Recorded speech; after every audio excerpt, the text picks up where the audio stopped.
যেভাবে আপনারা আমাদেরকে নির্দেশ দিবেন সেভাবে আমরা এগিয়ে যাব।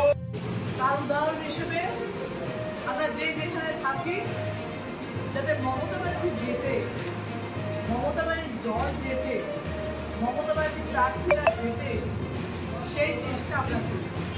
এই তোমাদের বলে